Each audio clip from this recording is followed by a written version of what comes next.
हळद रुसली कुंकू असलं मालिकेचा आजचा भाग खरंच खूप भारी आहे. तुम्ही हा भाग बघितलाच पाहिजे मित्रांनो. आज आपण बघणार आहोत रात्रीची वेळ असते आणि जयकांत पूजाच्या रूममध्ये आलेला असतो. जयकांत पूजाला म्हणत असतो, आपण तुम्हासनी वायर तोडताना पाहिलंय. पूजा आता नाटक करत म्हणते, व्हॉट? जयकांत म्हणतो, व्हॉट बेट ठेवायचं तुमच्या खिशात. मी जे काय विचारायलोय ते आता नीट सांगायचं, कळलं? पूजा काहीच बोलत नसते. जयकांत म्हणतो, बोला की. सांगताय नवं कशा पाय केलं हे सगळं? नक्की तुम्हासनी कुणाचा कार्यक्रम वाजवायचा होता?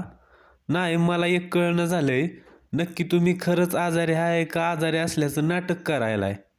पूजा येड्याचं सोंग घेऊन म्हणते, ए तू तू काय बोलतोयस? मी नव्हते तिथे. दुष्यंत म्हणतो, असं वय, तुम्ही नव्हता काय? बरं ठीक आहे, मग मी आता काकी साहेबासनी जाऊन सगळं सांगतो. चालतंय का? असं तो पूजाला म्हणत असतो. पूजा आता म्हणते, चालतंय की. पूजा जयकांतला म्हणते, तू जर माझं नाव काकी साहेबांना सांगितलं तर मी सुद्धा तुझं नाव दुष्यंतला सांगणार. मी दुष्यंतला सांगते ना की कसा तू माझ्यावर वाईट नजर टाकतोस ते, कसा सारखा माझ्या मागे मागे फिरत असतोस ते. आता मात्र जयकांत थोडा घाबरतो. पूजा म्हणते, बघच तो आता. पूजा मोठ्याने फ्रेंड फ्रेंड असं म्हणून दुष्यंतला बोलवून घेते. दुष्यंतसोबत कृष्णासुद्धा आलेली असते. आता पूजा जयकांतकडे बोट दाखवत दुष्यंतला म्हणत असते, फ्रेंड मला याची भीती वाटते. जयकांत थोडा कावराबावरा झालेला असतो. आता बघा कृष्णा काय करते. कृष्णा मागचा पुढचा काहीच विचार न करता सरळ जयकांतच्या खानकन कानाखाली मारते. दुष्यंत म्हणतो, कृष्णा तू जयकांतवर लगेच संशय घेऊ नको. मला माहिती आहे तो थोडासा उडाणटप्पू आहे, पण तो इतक्या खालच्या तराला नाही जाणार. कृष्णा म्हणते, दुष्यंत सरकार रात्री बेरात्री एका परक्या बाईच्या खोलीत तिच्या परवानगीशिवाय काय करत होता हा? आता जयकांत खूप घाबरलेला असतो. जयकांत म्हणतो, अहो वहिनी साहेब, तुमची पण फ्रेंड फ्रेंड ओरडत होती, तिची काळजी वाटली म्हणून आलो, मी काय करायला आलो नव्हतो, गळ्याशपथ घेऊन सांगतो. कृष्णाला जयकांतवर अजिबातच विश्वास नसतो. कृष्णा म्हणते, तुझ्या खोट्या शपथा की नाही तुझ्यापाशीच ठेव, बोल बोल पटकन आता. जयकांत खूप घाबरलेला असतो. जयकांत आता पूजाला म्हणतो, अहो मेवणी साहेब तुम्हीच सांगा की.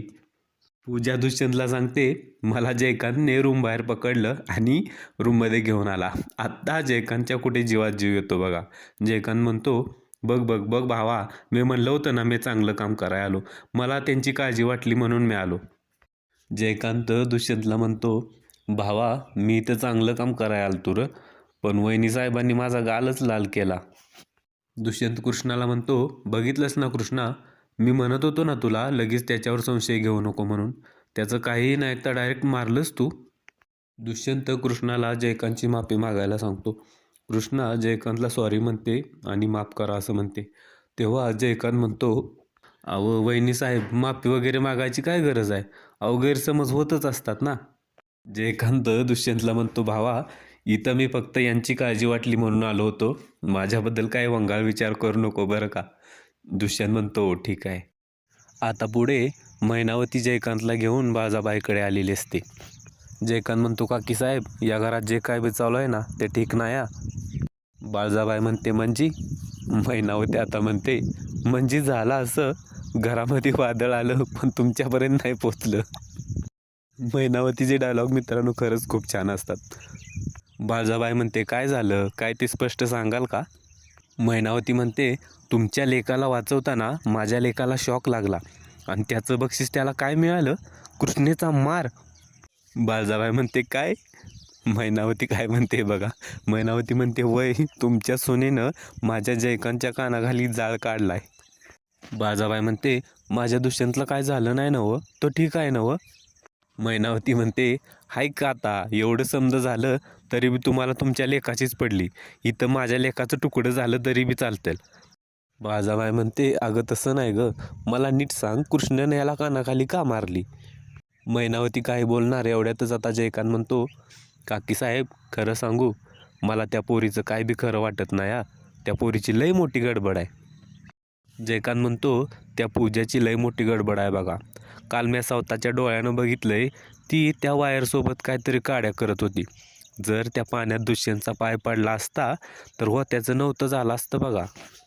मैनावती म्हणते, दुष्यंतवर आलेलं संकट माझ्या लेकानं सावतावर झेललंय. जयकांत म्हणतो, काकी साहेब त्या पोरीचा लय मोठा झोला या, तुम्हासने आता अतिप्रचंड वेगानं लक्ष घालावं लागणार बघा. बाळजाबाई जयकांत आणि मैनावतीचं काहीच ऐकून घेत नाही. बाळजाबाई उलट जयकांतला म्हणते, अरे त्या पोरीचं डोसकं ठिकाणावर आहे का? त्या पोरीचा मेंदू फिरलाय, पर तुझं डोसकं तर ठिकाणावर आहे ना, तू कशाला तिच्याकडे लक्ष द्यायला आहे? बाळजाबाई जयकांतला खुश करण्यासाठी म्हणते, तू वसुलीवर लक्ष दे आणि दुष्यंत बाहेर गेला ना की आपण त्या कृष्णेचा बदला घेऊया. तुझ्या कानाखाली मारली ना तिनं, तिचा बदला आपण व्याजासकटच घेऊया, असं म्हणून ती मैनावतीला आणि जयकांतला खुश करते. उद्याच्या भागात आपण बघणार आहोत, दुष्यंतने पूजाची व्यवस्था केअर सेंटरमध्ये करण्याचं ठरवलेलं असतं. आता हे ऐकल्यावर मात्र पूजा त्यांच्या घरातून पळ काढते. दुष्यंत आणि कृष्णा पूजाला शोधायला जातात. आता पूजा त्यांना सापडते का हे उद्याच्या भागात आपल्याला समजेल. उद्याचा भाग बघण्यासाठी आपल्या चॅनलला सबस्क्राईब करून ठेवा मित्रांनो. धन्यवाद.